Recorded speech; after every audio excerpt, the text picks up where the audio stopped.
रहु गणै तत्तपसा न याति न ते न चेज्जया निर्वणाद् गृहाद्वा न छन्दसा नैव जलाग्निसूर्यै विना महत्पादरजाभिषेकम् रहु गणै तत्तपसा न याति न चेज्जया निर्वपणाद् गृहाद्वा न छन्दसा नैव जलाग्निसूर्यै विना महत्पादरजाभिषेकम् रहु गणै तत्तपसा न याति न चेज्जया निर्वपणाद् गृहाद्वा न छन्दसा नैव जलाग्निसूर्यै विना महत्पादरजाभिषेकम्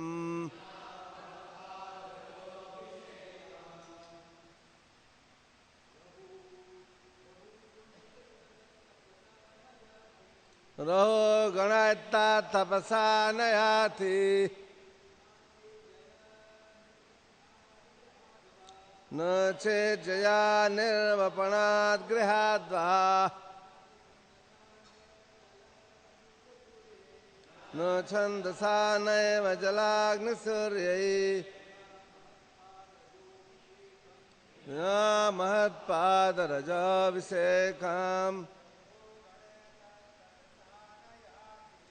रहो गणै तत्तपसा न याति न चेज्जया निर्वपणाद् गृहाद्वा न छन्दसा नैव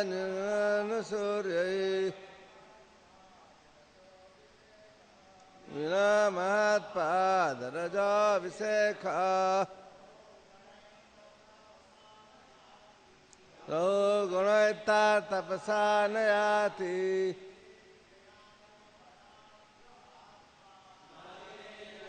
निर्वपणाद् गृहाद्वा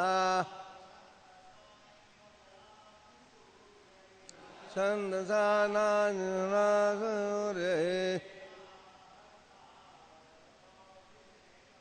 विना महत्पादरजाभिषेकम् रहो गणै तत्तपसा न याति न चेज्जया निर्वपणाद् गृहाद्वा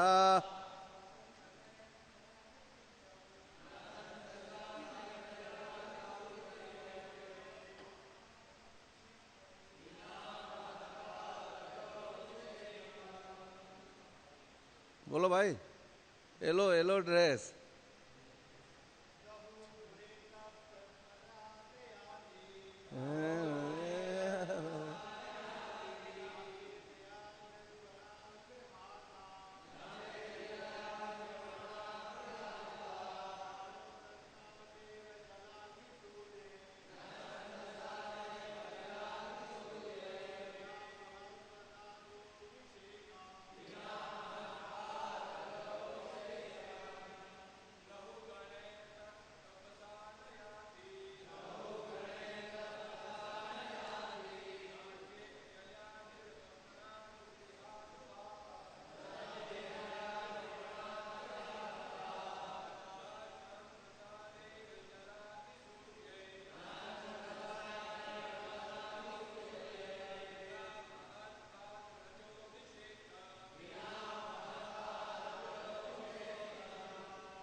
रहो गणै तत्तपसा न याति न चेज्जया निर्वपणाद् गृहाद्वा न छन्दसा नैव जलाग्निसूर्याः विना महत्पादरजाभिषेकः।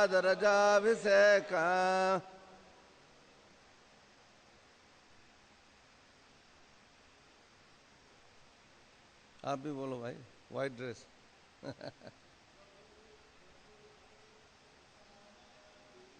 ओ गणायता तपसा न याति न चेज्जया निर्वपणात् गृहाद्वा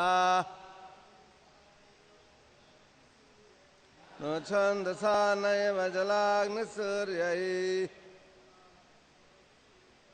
न महत्पादरजाभिषेकम्। शब्दार्थ।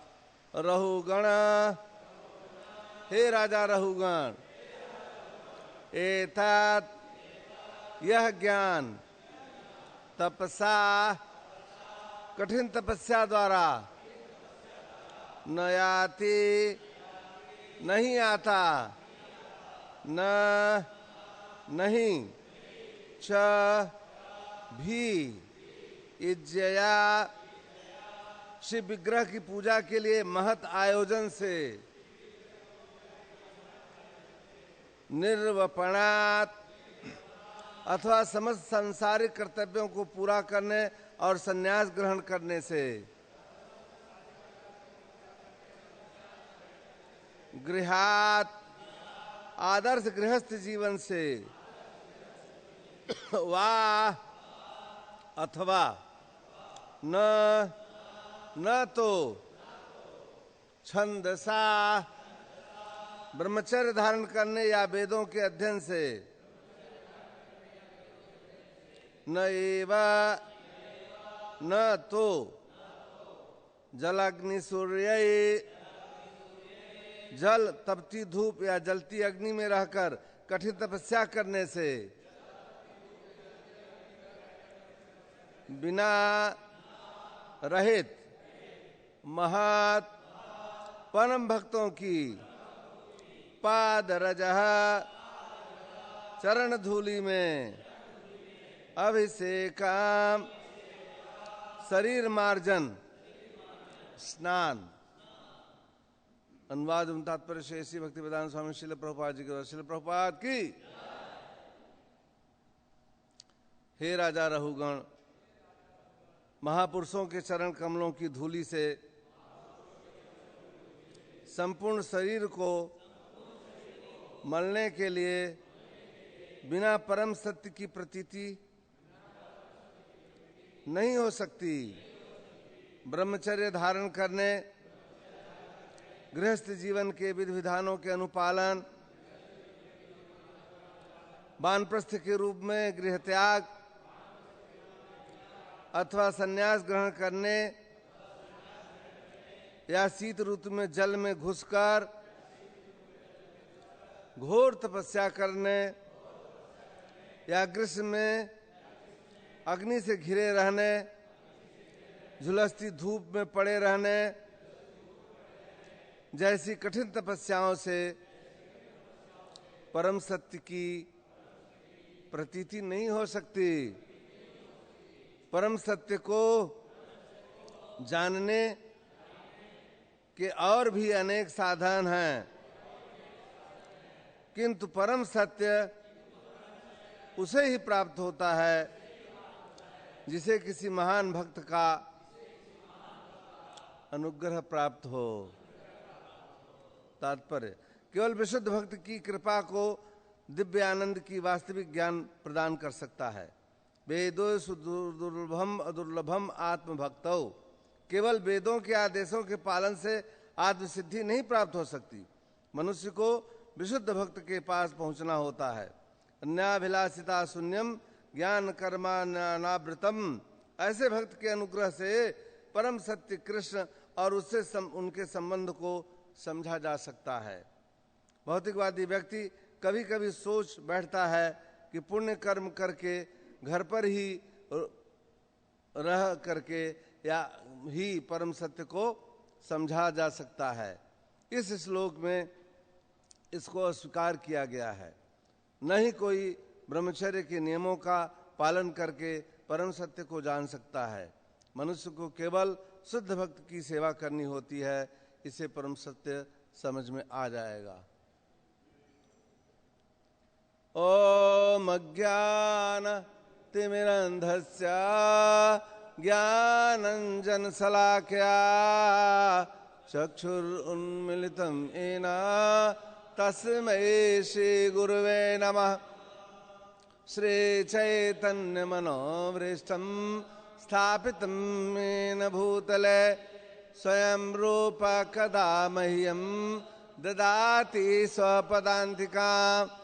वन्देऽहं श्रीयुतपदकमलं श्रीगुरोन् वैष्णवांश्च श्रीरूपं साग्रजातं सहगण रघुनाथान्वितं तं सजीवं साद्वैतं सावधूतं परिजन सहितं कृष्ण चैतन्य देवं श्री राधा कृष्ण पादान् सहगण ललिता श्री विशाखान्वितांश्च। हे कृष्ण करुणा सिंधो दीनबंधो जगत्पते गोपेश गोपिका कांत राधा कांत नमस्तुते।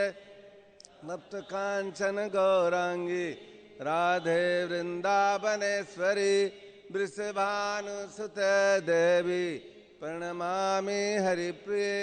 वाञ्छाकल्पतरुभ्यश्च कृपा सिन्धुभ्यमेव च पतितानां पावनेभ्यो वैष्णवेभ्यो नमो नमः।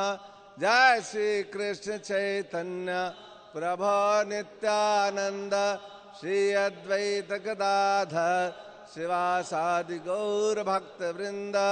हरे कृष्णा कृष्णा कृष्णा हरे हरे हरे राम राम राम हरे हरे। नमः ओम विष्णुपादाय कृष्णप्रेष्ठाय भूतले श्रीमते भक्ति वेदांत स्वामीति नामिने। नमस्ते सरस्वती देवी गौरवाणी प्रचारिणे निर्विशेष शून्यवादी पाश्चात्य देश तारिणे।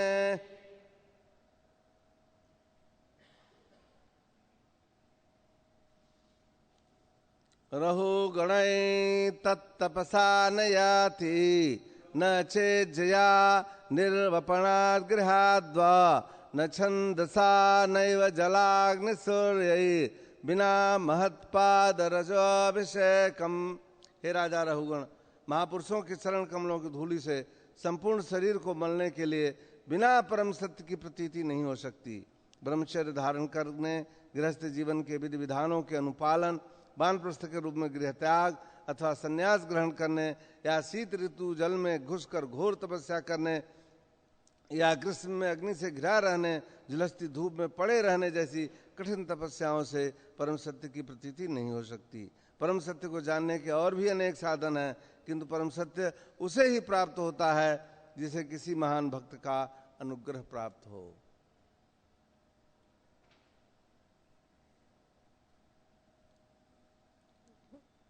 तो हरे कृष्णा के डिवोटी तो सबसे भाग्यवान है, क्योंकि वैष्णव आचार्य श्रील प्रभुपाद श्री भक्तिवेदांत स्वामी प्रभुपाद की कृपा पूरे इस्कॉन आंदोलन को प्राप्त है। तो हम लोगों को तो सहज ही भगवान के शुद्ध भक्त कृष्ण कृपा मूर्ति की कृपा प्राप्त है। तो इसे हमें बहुत आसानी से ही नहीं भजा लेना चाहिए। हाँ, प्रभुपाद जी ने क्या कहा, उन्होंने इसीलिए देखो जब वो 66 में इस्कॉन, आप लोगों को पता है कि इस्कॉन की जब रचना की, उसके एक भी ट्रस्टी इस्कॉन के अब नहीं है। तो जैसे लोग आते थे बैठते थे, उन्हीं से बोले तुम्हारा नाम क्या, वो जानते भी नहीं क्या बना रहे हैं प्रभुपाद जी। प्रभुपाद जी बना रहे हैं international society for Krishna consciousness. आदमी कौन है, कौन बन रहे हैं ट्रस्टी, जिन्हें कुछ पता नहीं है, दस्तखत कर लिया उन्होंने। लेकिन चूंकि उस समय की आवश्यकता थी, उस समय प्रभुपाद जी के दिल में भाव था कि नहीं, मुझे एक ट्रस्ट बनाना है, एक ऑर्गेनाइजेशन बनानी, तो बना लिया। आप अब देखिए कि प्रभुपाद जी ने इसके विस्तार के लिए कितनी योजनाएं प्रारंभ की। पुस्तक वितरण शुरू किया। अब जिनके हाथ में जो पुस्तक देने जाते हैं, जिनके हाथ में पुस्तक जाती है फिर उसके पास से दूसरे को जाती है, कितना विस्तार हो रहा है। प्रसाद वितरण शुरू किया। जो प्रसाद खा रहे हैं कृष्ण भावना का, फुटफॉल लाइफ के द्वारा या मंदिर में आकर, जिस भी प्रकार से उन्हें भगवान श्री कृष्ण की प्रभुपाद जी कृपा मिल रही है। तो इस तरह से इसीलिए प्रभुपाद जी कहते थे, प्रभुपाद जी से किसी पत्रकार ने पूछा, न्यूयॉर्क में बेंच पर बैठे हुए थे, तो उसने बोला, आप you look like a Indian swami. Yes yes yes, you are right, you are like a father. Yes yes, I am like father. तो फादर का मतलब क्रिश्चियन जो गुरु होते हैं। तो प्रभुपाद जी ने कहा, मैं हिंदुओं का गुरु हूँ। हिंदू ब्रॉड टर्म है, लोग इंडिया को हिंदू के ही नाम से जानते हैं, इसलिए उन्होंने कहा। वैसे प्रभुपाद जी ने अपने को हिंदू नहीं माना, इस संस्था को हिंदूवादी संस्था नहीं मानते, लेकिन अब बताने के लिए उसको क्या बताएंगे, तो बोले like you are Christian, your fathers are there, I am also father. तो उन्होंने कहा कि where are your temples, how many temples you have, how many followers you have. अब प्रभुपाद जी के पास कोई न फॉलोअर था न कोई मंदिर थे। उन्होंने कहा कि yes yes, I have unlimited, so many followers and so many temples, but time has created a gap. समय की दूरी है समय की यात्रा पूरी होगी, सब मैनिफेस्ट हो जाएगा। तूने पता था कि वो जगत गुरु हैं और उनके सब कोनों में इसका विस्तार होगा और सभी लोग इससे जुड़ते चले जाएंगे। तो खास करके जो जुड़े हुए हैं, जो बैठे हुए हैं, जिन्होंने कंठी माला धोती कुर्ता तिलक धारण कर लिया, ऐसे भक्त तो बहुत ही सौभाग्यशाली हैं, उनकी शरणागति ले ली है। तो जो महत्पाद उन्होंने कहा, भरत महाराज कह रहे रघुगण से कि बहुत से विधि विधान हैं भगवत प्राप्ति के, लेकिन वास्तव में भक्ति तो केवल शुद्ध भक्त के चरण की रज, उनकी सेवा से ही प्राप्त होगी। तो इसका मतलब हम लोग अब ये मान लें कि हम लोगों को तो प्रभुपाद जी की चरण की शरणागति मिल गई, हमें भक्ति प्राप्त हो गई, ऐसा मान लेना चाहिए ना? नहीं, मान लेना चाहिए, लेकिन उसके लिए हमें जागृत रहना है, जागते रहना है।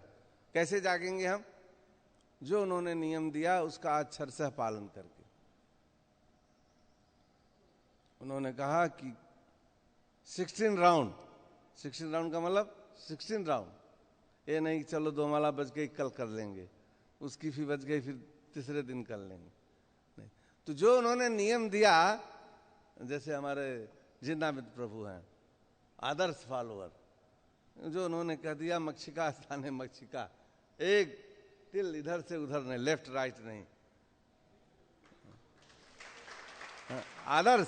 आदर्श जीवन बना।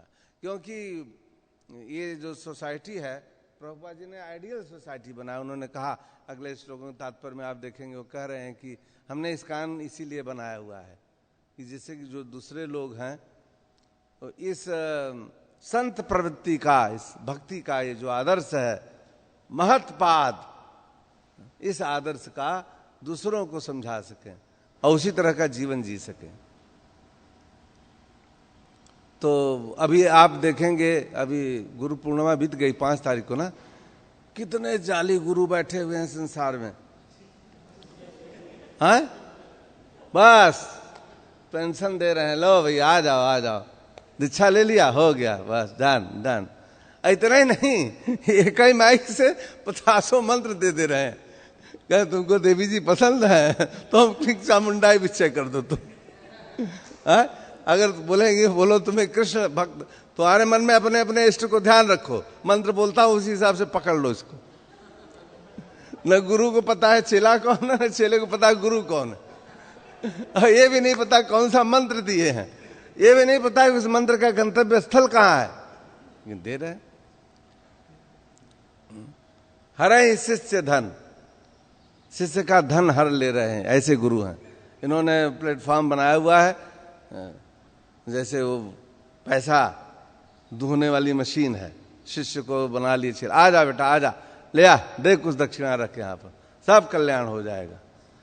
और शिष्य भी ऐसी तरह के हैं, वो भी सोच रहे हैं उनको भी कुछ तपस्या नहीं करनी है, उन्हें लगे हाथ पूरी की पूरी सफलता उन्हें मिल जाए बस गुरु के आशीर्वाद से। नतमस्तक वो इसलिए हो रहे हैं, प्रणाम इसलिए कर रहे हैं, डोनेशन इसलिए दे रहे हैं, दक्षिणा इसलिए दे रहे हैं, भाव उनका क्या है कि सारी प्राप्ति बस एक प्रणाम हमको मिल जाए, दोबारा आना न पड़े इनके पास। लेकिन ये तो जन्म जन्मांतर का प्रोसेस है। आपने पूरा जीवन समर्पण किया, नहीं सफलता मिली, फिर अगले जन्म में आए, फिर गुरु की संतति में और गुरुन वैष्णवांश।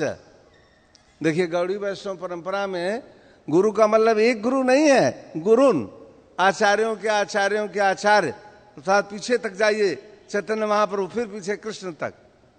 उसी प्रकार आने वाले जितने और आचार्य हैं उन सब की भी हमें सन्निधि प्राप्त करनी है, उनका अनुगत्य प्राप्त करना है। इतनी सरलता जब हमारे अंदर प्रकट हो जाए, जब हम ये समझने लगे कि हम तो, प्रभुपाद जी क्या कहते थे शिष्यों को, क्या सिखाया, यू आर फूल नंबर 1। और संसार में हर व्यक्ति का क्या है चमत्कार, तो वो सोचता है कि मैं सबसे इंटेलिजेंट हूं। क्या समझोगे? हाँ? मतलब उसकी जो खोपड़ी है उसको कोई पहचानने वाला नहीं। बहुत से लोग कहते हैं कि अभी तक हमको कोई समझने वाला नहीं मिला। कभी कभी कहते भाई आप थोड़ा बहुत समझ रहे हो, मैं तो यही परेशान हूं कि हमको कुछ लोग समझ ही नहीं रहे संसार। मतलब उन्हें इतना वहम है अपनी बुद्धि के लिए, अपने अहम भाव के लिए, उन्हें कोई रिकॉग्निशन नहीं मिल रही समाज में। लेकिन भक्ति लता ब्रिज कैसे प्राप्त होगी? जब हम परिप्रश्नेन सेवया। शिष्य कौन बन सकता है? जो संपूर्ण रूपेण शासित हो जाए, मनसा वाचा कर्मणा, मन और बुद्धि और चित्त सब जो है समर्पित कर दे, वही शिष्य बन सकता है। और जब वो शिष्य समर्पण करता है किसी महत पाद में, तो उसका संबंध तुरंत जुड़ जाता है भगवान श्री कृष्ण से, देर नहीं लगती। इसीलिए प्रभुपाद जी कहते थे ना, वो बहुत से लोग उनसे ये भी पूछते हैं, Swami ji have you seen God? I am seeing all the time, everywhere. How you see? Oh, like you I see, like you are talking, I always talk to Krishna, he is always with me. तो बहुत से लोगों को ये भी गलत फहमी है कि जो भगवान का दर्शन करेगा उसके हाथ पैर बदल जाएंगे, उसके नख सिक्का जो रूप है वो रूपांतरित हो जाएगा। ऐसा थोड़ी है वो इसी तरह दिखेगा। तो ये भावना का रूप है, जब कृष्ण भावना भावित हो जाते हैं। इसीलिए प्रभुपाद जी ने इस आंदोलन का नाम क्या रखा? कृष्णा कॉन्शसनेस। हमारा स्वरूप कैसा है? कृष्ण भावना भावित। अगर हम भगवान की कॉन्शस, उनकी चेतना से चारों तरफ से रमे हुए हैं, तब हमें भगवान के स्वरूप, हमें अपने स्वरूप और हमारा भगवान से संबंध का जो स्वरूप है वो सब प्राप्त हो जाता है। वही हमारा मूलधन है। नहीं तो ये पूरा समाज ब्याज के चक्कर में घूम रहा है। भौतिक वस्तुएं क्या है? ये तुच्छ वस्तु की प्राप्ति के लिए। इसीलिए जब महाराज रघुगण पालकी में चल रहे हैं और देख रहे हैं कि भरत महाराज तो बहुत बड़े राजा हैं, अब उन्होंने तो पालकी कभी ढोई नहीं थी, तो वो कभी संभाल के इधर चल रहे हैं, कभी उधर चल रहे हैं, कभी नीचे चींटी देख रहे हैं, उसको बचाने में पैर इधर उधर कर रहे हैं, तो घुड़क रहे हैं कि अरे कैसा आदमी भाई। और दूसरे जो पालकी वाले वो भी कंप्लेन करते कि नया पालकी वाला ठीक से चलता नहीं है। तो उन्होंने उसके बारे में बताया कि तुम कौन हो? कि तुम्हें लग रहा है कि तुम बड़े विज्ञ, बड़े चेतन और बहुत जागृत व्यक्ति हो। ऐसा नहीं है। तुम्हें अपने बारे में पता भी नहीं है। तुम्हारा जो दृष्टिकोण है वो बिल्कुल गलत है। तुम जो सोच रहे हो कि मैं राजा हूं, वो नहीं हो, माटी के एक पुतले हो। ये सब वस्तुएं, पूरा जगत इस मिट्टी के निर्माण का एक अंश है, उसी में से तुम भी एक हो। तो उसे बड़ा गूढ़ ये प्रवचन लगा। फिर पहली बात तो उसने महसूस किया कि मैंने बहुत बड़ी गलती की है। तो उसने पहले प्रार्थना की कि महाराज आप हमें क्षमा कीजिए, मैंने आपसे दुर्वाद कहा, आपको पहचाना नहीं। और फिर इस प्रकार का ये संवाद चल रहा है, महाराज भरत और रघुगुण का ये संवाद चल रहा है। तो भरत महाराज वैसे तो आप जानते हैं कि ऋषभदेव जी की पुत्र हैं, स्वयं साक्षात भगवान के पुत्र हैं, और भगवान की सारी शक्तियों का एक रूप उनके अंदर विद्यमान है। और इसीलिए उन्होंने अपने पहले जब राजवंश के रूप में वो थे तो त्याग करके चले गए पुलह आश्रम में तपस्या करने के लिए, तपश्चर्या करने के लिए। लेकिन यह दुर्दैव था कि उन्होंने देखा उस नदी में पार कर रही थी हिरणी पार हो गई, लेकिन उसका बछड़ा रुक गया, बच्चा। तो उस मृग शावक को देखकर इनके मन में एक वेदना जागृत हुई, अरे ये तो अनाथ है, कैसे जीवित रहेगा। फिर उसे उठे उन्होंने अपने आश्रम में उठा लाए, और उसे इतने आसक्त हो गए कि बस चलते हैं फिरते हैं, मृग शावक ही उनके मन में रहता है। तो यही है कि जो जिस प्रकार का त्यजत्यन्ते कलेवरम, जिस भाव से अंतकाले, जिस तरह से अंतकाल में जिसकी जो भावना रहती है उसी प्रकार की शरीर उसे प्राप्त हो जाता है। तो चूंकि उन्होंने मृग शावक का चिंतन करते हुए शरीर का त्याग किया, इसलिए उन्हें मृग का शरीर धारण हो गया। लेकिन फिर भी चूंकि वो इतने बड़े संत थे, तपस्या किया था, तो मृग योनि में भी उन्हें वो ज्ञान था कि मैं पदच्युत हो गया हूं। इसलिए फिर वो पुलह आश्रम में हिरण के रूप में भी वो मृग वहां पे आ गया पुलह आश्रम में, और साधु संतों का जो उच्छिष्ट था उसे ग्रहण करता। फिर इनका ये जो रूप है ब्राह्मण के घर इस तरह से जन्म लिया। तो एक बिल्कुल परिव्राजकाचार्य की तरह, और जिस पर अवधूत होता है, जो अपने आप को छिपाना चाहते हैं, इस प्रकार से मत होकर वो घूमते रहते थे। किसी भी संसारी व्यक्ति से कोई संबंध रखना नहीं चाहते थे।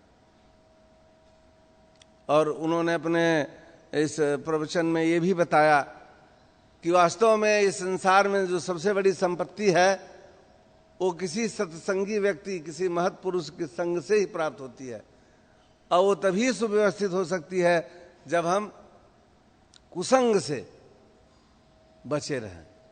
तो कुसंग का त्याग बहुत ही आवश्यक है। और इसीलिए हम लोगों की ऑर्गेनाइजेशन में हम लोगों की इंस्ट्रक्शन दिया जाता है कि प्रजल्प से बचो, या जो प्रजल्पी हैं, जिनका काम ही है प्रजल्प के आचार्य हैं, उनसे दूर ही रहो, दूरी बना के रखो। जितना देखो दूरी, अब कोरोना ने सबके बीच में दूरी कर दिया, लेकिन वास्तविकता यह है कि जो प्रजल्प के लोग हैं, जो प्रजल्प करते हैं, जो संसारी व्यक्ति हैं, उससे कई गुना ज्यादा और दूरी बना के रखे, जिस आदमी को भक्ति का अवलंब करना है। और जो भक्त हैं, जो महत् सेवा में लगे हुए हैं, जो कृष्ण कॉन्शस में अपनी शरीर, तन, मन, धन, एक एक मिनट, एक एक क्षण लगा दिया है जिन लोगों ने, उनसे अनुगत्य प्राप्त कर, उनके समीप में जाएं, परिप्रश्न उनके पास लगे रहें, बड़े उत्सुकता से उनकी सेवा करें। तो कई बार हम लोग ये सोचते हैं इस कान में कि गुरु की पर्सनल सेवा मिलती नहीं है, या गुरु से डायरेक्ट हमको कुछ मिलता नहीं है, हम कैसे अपने आप को गुरु से रिलेट करें, ये भी बहुत बार प्रश्न खड़ा हो जाता। तो इसीलिए ये जो आंदोलन है प्रभुपाद का, ये केवल एक व्यक्ति से नहीं जुड़ा हुआ है। उन्होंने एक संप्रदाय बना दिया, पूरे आचार्य की एक पीढ़ी बना दी। सारे भक्त जितने वैष्णव हैं, वैष्णव के संगति की कहीं भी आप जुड़ जाएं, जैसे करंट है, देखिए तार कहीं से जुड़ा हुआ है, किधर भी ले जाए, कितने किलोमीटर दूर ले जाइए, स्पर्श उसका हो जाए, वो अपना प्रभाव दे जाता है। उसी प्रकार इस कान से कोई व्यक्ति किसी भी प्रकार से जुड़ा हुआ है, हम उसके संपर्क में आते हैं, तो हमें उस करंट का, उस शक्ति का संचार मिल जाता है। और यही कार्य फिर हमें करना है। जो ही हमें प्राप्त हुआ तो हमारा जो मोड है वो चेंज हो गया। अभी हम टेकर थे, लेने वाले थे, अब देने वाले बन जाएं, तुरंत मोड चेंज हो जाना चाहिए। और इस प्रकार से इस कृष्ण भावना का प्रचार विस्तार बढ़ता रहेगा। तो इस भागवत में ये जो आख्यान चल रहा है, इसमें विशेष करके जो महाराज भरत का ये उपदेश है रघुगुण के प्रति, उसका आशय यही है कि हम लोग अपने जीवन में महत जो संत हैं जिन्होंने अपना जीवन कृष्ण भक्ति में लगाया है, उनके प्रति आदर सत्कार, उनके पास पूज्य भाव रखें।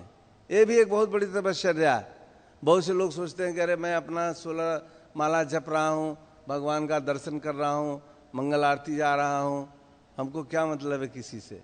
नहीं, ये महत्पाद, ये जो रज है वैष्णव चरण की, बहुत आवश्यक है।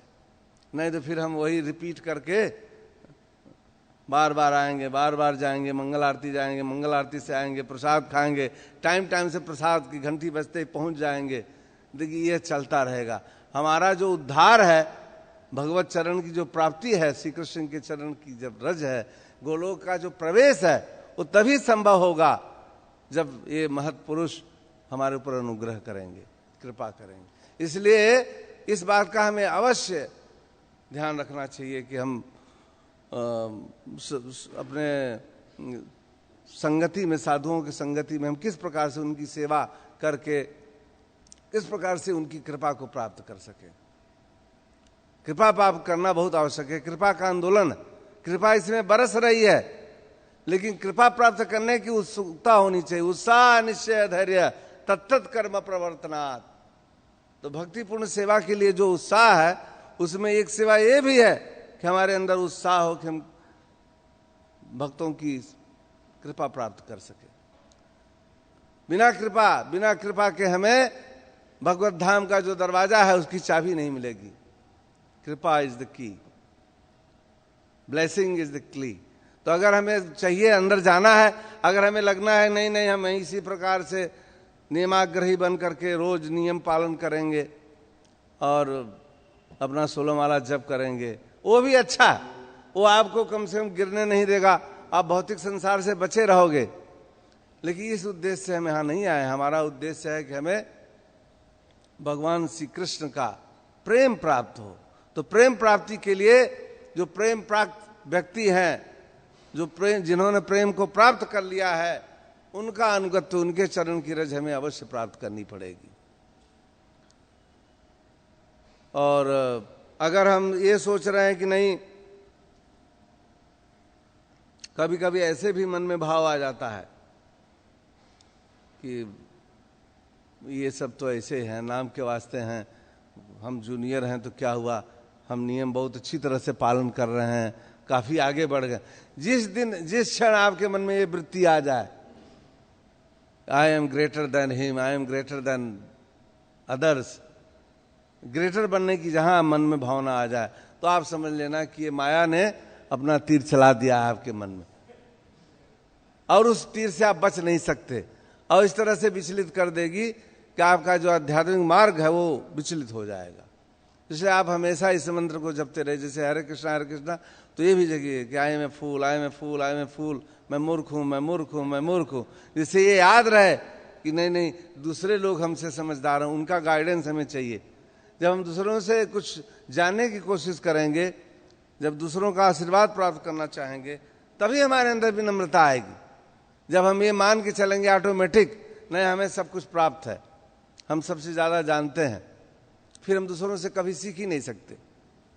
परिप्रश्न न सेवया, केवल प्रश्न से नहीं, सेवा से। सेवा का मतलब है कि वो जो आपका भाव है, जो हृदय में दैन्य है, वो उसका उजागरण होना चाहिए।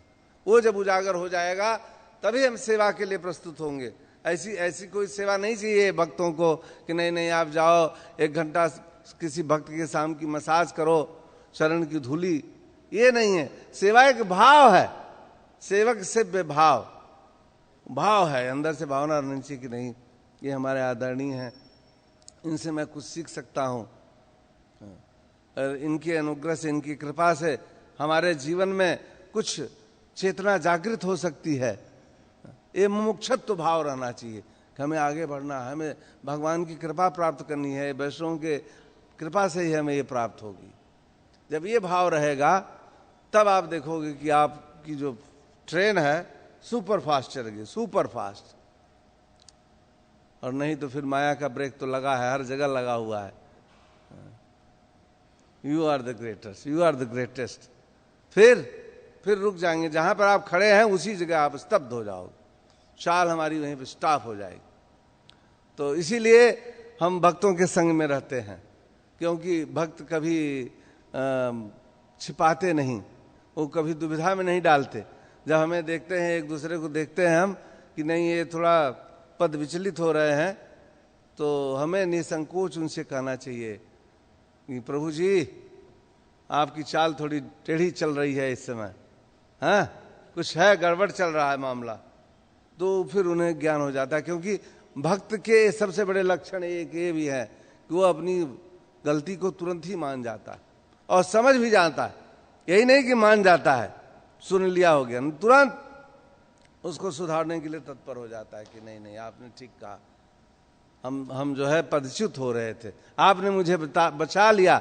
और आप बड़े कृतकृत हो जाते हो ऐसे व्यक्ति, अगर जो आपका मार्गदर्शन कर दे इस तरह से कि आपने ये गलत काम कर दिया है, तो ऐसा नहीं कि उससे लड़ जाए, झगड़ लें, तुमको क्या पता तुमने क्या कर लिया है, लड़े नहीं, बल्कि उसके प्रति आपके मन में कृतज्ञता आनी चाहिए कि भैया आपने मेरा मार्गदर्शन कर दिया, आपने सुधार लिया, हमको गिरने से बचा लिया, पतित पावन गिर रहे थे हम, आपने बचा लिया। तो इसीलिए हम लोगों को ये संगत, देखिए प्रभुपाद जी ने कितना अच्छा नियम दिया। अब देखिए समाज में लोग भागवत सप्ताह सुन रहे हैं, लाख लाख 2-2 लाख 5-5 लाख का ठीका दे रहे हैं भागवत सुनने के लिए, हाँ। और यहाँ पर आपको रोज भागवत प्रभुपाद जी ने लगा दिया, नहीं चलो माइक वाइक सब सेट कर दिया है, आसन बना दिया, भक्त तैयार कर दिए कि नहीं भैया चलो 8 से 9 भागवत की सेवा, हाँ। तो हमें दोनों तरह से प्रतिस्पर्धा में भाग लेना चाहिए, सुनने के लिए भी उत्सुक रहे और सुनाने के लिए भी। हमें ऐसा भी अभ्यास करना चाहिए कि हम भगवान राधा रानी की कौन सी ऐसी कृपा प्राप्त हो जाए, कौन सी ऐसी वस्तु आज हम भगवान के बारे में बोलें जिससे भक्त लोग उत्साहित हो जाएं, हमारी प्रेरणा से उनके अंदर कुछ जागरण पैदा हो जाए कि यार आज तो सही बात प्रभु जी ने कहा, ध्यान नहीं किया हमारा। बहुत सी चीजें हृदय में रहती हैं, बहुत सा ज्ञान अंदर बना रहता है, लेकिन कभी कभी किसी क्षण किसी बात से खुल जाता हो, लगता है कि नहीं नहीं ये हमारे अंदर कमी थी, मैं इस ढंग से नहीं कर रहा था इसको। तो इसी को कहते हैं नीर क्षीर विवेक।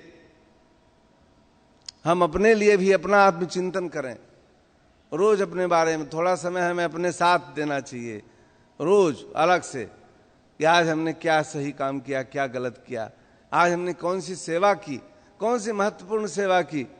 अगर आज हमें शरीर छोड़ना पड़े और वहां पर जांच पड़ताल चालू हो, तुमने अच्छा काम क्या किया, तो क्या बताएंगे। इसके लिए हमेशा अलर्ट रहना चाहिए। ऐसा जानते हैं भौतिकवादी व्यक्ति वो सोचते हैं पूरा समाज मर रहा है, लेकिन वो ये मान के चलते वो नहीं मरेंगे अभी, उनके पास मेडिकल गारंटी है, उनके पास इंश्योरेंस है, सब सारा सिस्टम उनका फिट है, वो मरेंगे ही नहीं, अभी बहुत टाइम।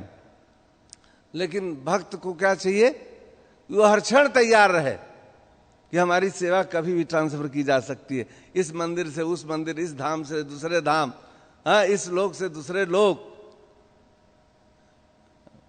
कहाँ भगवान भेजना चाहते हैं, भक्ति माता हमें कहाँ ले जाना चाहती, हमेशा हमें तैयार रहना चाहिए। और उस तैयारी की उत्सुकता में, इसीलिए भगवान ने ये जो हम श्रील प्रभुपाद जी ने हम लोगों को ये दिया हरे कृष्ण महामंत्र, इस मंत्र के द्वारा हम अपना संबंध बनाते हैं राधा रानी के चरणों में।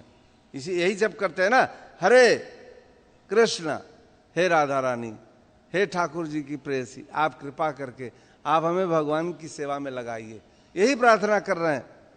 जो सारे संसार को अपनी ओर आकर्षित कर लेते हैं, सूरदास को, अंधे लोगों को भी आकर्षित कर लेते हैं, तो क्या ये हमारी आंखें बिल्कुल झूठी हैं? मैं तो आकर्षित नहीं हो रहा हूं, भगवान के पास जाता हूं, दर्शन करके लौट आता हूं, रोज जाता हूं, रोज आता हूं, कभी अंदर हृदय में नहीं आया कि आज प्रभु के दर्शन, अरे कितने सुंदर थे प्रभु। तो क्या ये मोर पंख की आंखें हैं? तो हमारे अंदर वो उत्साह, वो उत्सुकता होनी चाहिए कि क्या हमारी इंद्रियां प्रभु से संपूर्ण रूप से संलग्न हो गई है, और इस संलग्नता के लिए प्रतिपल हमें उत्सुक रहना, ये उत्साह।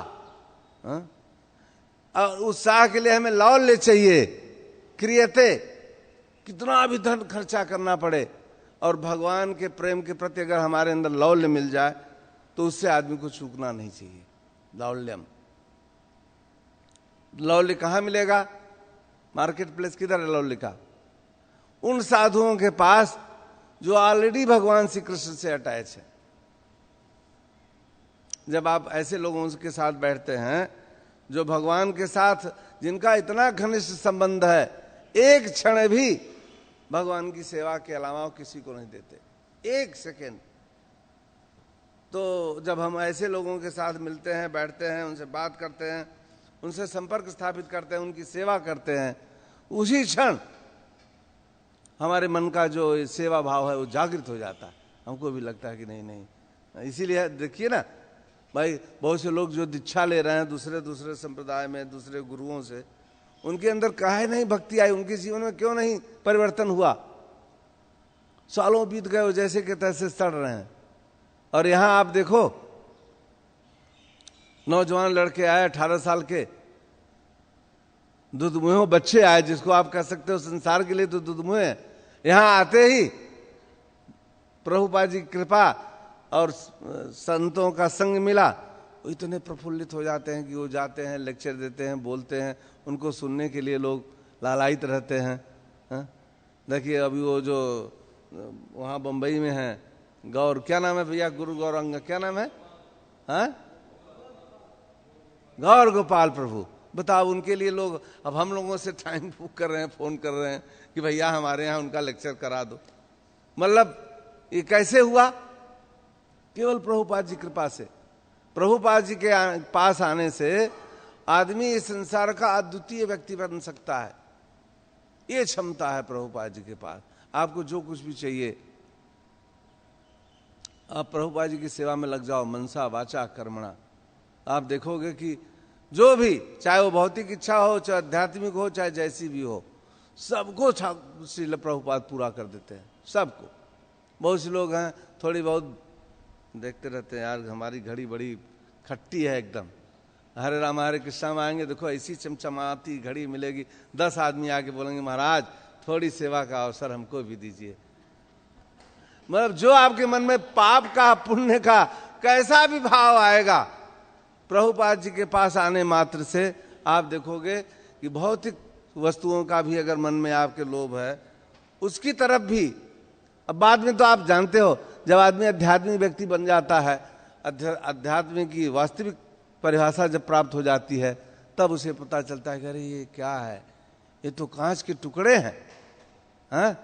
कहाँ थू थू, कोई अगर कहे भी तब आप सोचोगे अरे सब बेकार वस्तु है, इसे हमें नहीं चाहिए। लेकिन प्रारंभिक अवस्था में बहुत सा भौतिक आकर्षण रहता है हृदय में। संस्कार अवस्था आदमी के मन में बहुत सात्विक वृत्ति भी है, फिर भी थोड़ा बहुत भौतिक आकर्षण रहता है। लेकिन मैं ये कह रहा हूं कि प्रभुपाद जी के पास ऐसी क्षमता है, इस आंदोलन में ऐसी क्षमता है कि आदमी का जैसा भी भाव है, कोई बहुत बड़ा प्रवक्ता है, उसे भगवान बहुत अच्छा प्रवक्ता बना देंगे। कोई जिम्नास्टिक वाला है, उसे बोलेंगे चल आजा जिम्नास्टिक कर, खूब अच्छे बढ़िया नृत्य कर, कीर्तन कर। मतलब भगवान जी प्रभुपाद जी के पास आने मात्र से उसका जो भी उसके अंदर गुण है, उसका प्रकाश पूरे पृथ्वी पर फैलने लगेगा। तो और सबसे बड़ा गुण क्या है कि आदमी दूसरों के जीवन में परिवर्तन ला सके। यही परीक्षा। अगर आपके मन में ये बात आ जाए कि हमने आपन जीवन सार्थक करी, सबसे पहले आपको अपनी अंतःचेतना का परिचय करना चाहिए कि वास्तव में हमने कितने काम, क्रोध, लोभ, मोह, मद, मत्सर, इन विकारों में किसी एक पर विजय प्राप्त की, या इनकी तरफ हमारा अभी तक भाव ही नहीं बना। जब हम अपने आप को नियंत्रित कर लेते हैं, क्योंकि ये जो मन है यही संसार की सृष्टि किए हुआ है। मन एवं मनुष्याणाम कारण बंधन मोक्षयो। जब तक हम मन की गुलामी कर रहे हैं ये भटकाता फिरेगा संसार में, और जो ही इस मन को हम भगवान और भक्तों के शरणों में ला देते हैं, तब तो आप स्टीयरिंग जो आपके हाथ की है वो चली जाती है भक्तों के हाथ में। हाँ, तब जैसे रेलगाड़ी चलती है, सुपरफास्ट में आप बैठ गए तो आपको थोड़ी चलाना है, आप तो चुपचाप बैठे हुए हो। उसी प्रकार इस आंदोलन में आने मात्र से फिर क्या होगा, आपकी गति अपने आप सुपरफास्ट हो जाएगी, तेजी से चलने लगे। आपको तो जो उसके नियम है उसका पालन करते रहना है। तो आज इस भागवत के माध्यम से हम लोगों को महाराज भरत के इस उपदेश का कि हम संतों के शरणागति में रहें, संतों के पद का रज हमको प्राप्त होता रहे, और उनके जो आदेश हैं, उपदेश हैं, उनके जो संदेश हैं, उसके प्रति हमारी आसक्ति बनती रहे। हरे कृष्ण। प्रभु जी। हरे कृष्ण। हरे कृष्णा। धन्यवाद। तो बहुत अच्छा प्रभु जी ने उपदेश दिया और बड़ा व्यवहारिक है, ऐसी शिक्षाएं बहुत व्यवहारिक हैं। तो यहाँ पर जो जड़ भरत बता रहे हैं, विना महत पाद रजोभिषेकम, कि महत पुरुषों के चरणों की धूल से अभिषेक किए बिना वो परम सत्य उसके पास नहीं आएगा। तो आप जब तक महत पुरुषों के चरणों की रज, चरणों की धूल को अपने सिर में अभिषेक ना करें।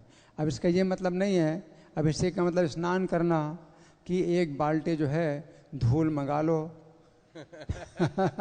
और अपने सिर में जो है डाल करके अभिषेक करो, स्नान करो, या पूरे शरीर में मलो, मालिश करो। ये मतलब नहीं है। मतलब कहने का ये है कि उनके चरणों की धूल आपके सिर में, मतलब आप इतने नीचे, इतने तुच्छ आप बनिए उनके सामने कि आप जो है उनके चरणों की धूल जो है अपने सिर में जो है आप धारण करते हैं। आप उनकी चरणों की धूल के बराबर भी नहीं हैं। आपके पैरों की धूल उनके चरणों की धूल बराबर नहीं है। उनके चरणों की धूल जहाँ पर है वहाँ आपके पैर हों। तो इसका मतलब ये भी है कि हम भक्त को जो है प्रणाम करते हैं, माथा जमीन में लगाते हैं, तो वो चरणों की धूल ही मानी जाती है। चाहे आप 1 किलोमीटर दूर से भी आप प्रणाम करते हैं तो आप इस भावना से प्रणाम करते हैं कि ये चरणों की धूल है। अब ज़रूरत नहीं है प्रभुपाद के चरणों की धूल आप लें या पैर छुएं, तो ये ज़रूरत नहीं है इसकी। आप नीचे प्रणाम करते हैं तो उनके चरणों की धूल मान करके, यहाँ धूल भी नहीं है, बिल्कुल साफ़ है, लेकिन तो भी आप चरणों की धूल अपने सिर में लगाते हैं, तो सिर आप जो है इस तरह से, तो ये जो है भावना है। और जैसे सच्ची माता को जो है चैतन्य महाप्रभु ने कहा कि माता को प्रेम नहीं मिलेगा, माता को मैं जो है कृष्ण प्रेम नहीं दूंगा। तो सब भक्तों ने मतलब बड़ा एक आश्चर्य माना, और बड़ा उनको जो है मतलब हुआ, धक्का लगा कि माता जो भगवान की माता है उसको भगवान प्रेम नहीं देंगे। प्रभु आप माता को प्रेम नहीं देंगे, वो तो आपकी माता है। तो बोले नहीं, मैं प्रेम नहीं दूंगा, क्योंकि उनका अपराध अद्वैताचार्य के प्रति है। अद्वैताचार्य के प्रति सच्ची माता ने कुछ बोला था कि ये नाम का तो अद्वैत है, लेकिन काम इसका द्वैत है, कि इसने मेरे एक पुत्र को जो है मेरे से दूर कर दिया, उसने संन्यास ले लिया, क्योंकि शास्त्रों की व्याख्या के द्वारा वो समझ गया कि संसार झूठा है, और अब दूसरा पुत्र है तो उसको भी जो है अब ये जो है मुझसे दूर कर रहा है। तो ये नाम का अद्वैत है, लेकिन काम इसका द्वैत है। इस प्रकार से जब कहा सच्ची माता ने, तो वो अद्वैताचार्य की तो कानों में पड़ी भी नहीं बात, और ये सच्ची माता ने किसी को बोला तो बात और भी आगे नहीं फैली, किसी को भी नहीं मतलब पता चला। सच्ची माता ने कुछ बोला, किसी को बोला, तो वो कुछ किसी को पता नहीं चला, लेकिन श्री चैतन्य अंतर्यामी है। तो सच्ची माता ने जो है ये बात बोली है, तो इस उनको जो है सब भक्तों के सामने अद्वैताचार्य के चरणों की धूल लेनी पड़ेगी, सब भक्तों के बीच में। ये तो और ज़्यादा लज्जा की बात है सब भक्तों के सामने, बड़ी लज्जा की बात है। और अद्वैताचार्य को बुलाया, आप आइए, सच्ची माता ने आपका अपराध किया है, सच्ची माता आपके चरणों की धूल लेंगी। अद्वैताचार्य बोले, माता, वो जगत माता मेरा अपराध किया। वो बेहोश हो गए। मेरा अपराध कैसे करेगी? वो तो जगत की माता है, भगवान की माता है, मेरा कैसे अपराध करेगी? उसी हालत में जो है अद्वैताचार्य को लाया गया तो वो मूर्छित पड़े हैं, और सच्ची माता ने पैरों की धूल जो है ऐसे पैर में जो है अपना हाथ लगा के और सिर में लगाया। भगवान बोले कि अब इनको प्रेम प्राप्त हो जाएगा। हरि बोल। तो कहने का मतलब ये है कि चरणों की धूल लेने का मतलब ये है कि वो भावना ऐसी होनी चाहिए हमारे अंदर कि हम जो है उनसे बहुत तुच्छ हैं, हम बहुत छोटे हैं, है ना। तो ये जो है मतलब भाव अपने अंदर आनी चाहिए। तो कभी हो सकता है कि आप ज़मीन में प्रणाम ना भी कर पाएँ तो कम से कम हाथ जोड़ें, कम से कम अपनी सद्भावना प्रकट करें, आदर की भावना प्रकट करें। तो इसमें भी जो है आप चरणों की धूल ले रहे हैं। तो कई बार ऐसा जो है संभव नहीं हो पाता है कि आप ज़मीन में अपने माथे को लगाएं ही, लेकिन आप हाथ भी जोड़ सकते हैं और अपना आदर भाव भी प्रकट कर सकते हैं। लेकिन कई लोग तो ऐसे चलते हैं, ऐसे ना। ये बहुत जो है मतलब ये दुर्भावना है। और इस प्रकार से उनकी जो भक्ति है वो उसी को मिल जाती है जिसका वो अपमान करते हैं। अपनी भक्ति जो है उसी को दे देते हैं जिसका सम्मान नहीं करते हैं। तो ये भी अच्छी बात है। आप जो है ऐसा कर रहे हैं तो ये भी बहुत अच्छा है। आप ऐसे चलते हैं, ऐसे ठीक है, बहुत बढ़िया, अच्छी बात है। तो इस तरह से अपना जो है सब जो अपना किया है कार्यक्रम वो सब आपने उनको दे दिया, तो उनकी अच्छी बात है। हरि बोल। हरे कृष्ण। नंदन प्रभु महतराज पाद हृदय विषय का कुछ बताओ, कम्युनिकेट करो भैया।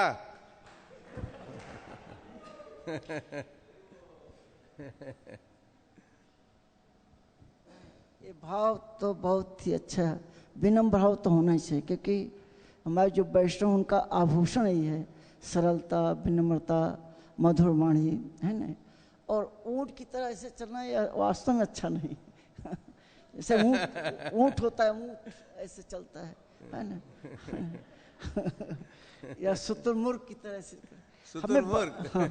हमें बहुत ही विनम्र भाव से रहना चाहिए। तो प्रभु जी ने सही बताया कि हम वैष्णव हैं, तो वैष्णव के जो आभूषण हैं यही आभूषण है, तभी हम वैष्णव हैं। हरे कृष्णा। साधु प्रभु।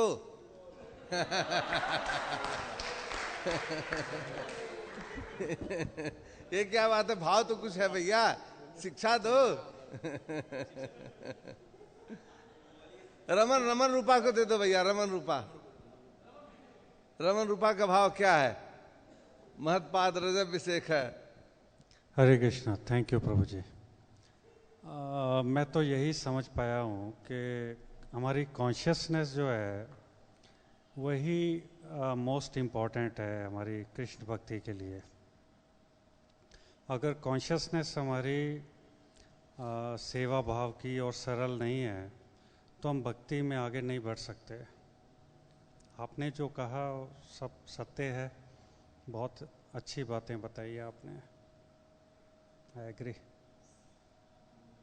यदु प्रभु बोलेंगे? देखो भैया बहुत पुराने शेर हैं, जरा दो उनके पास।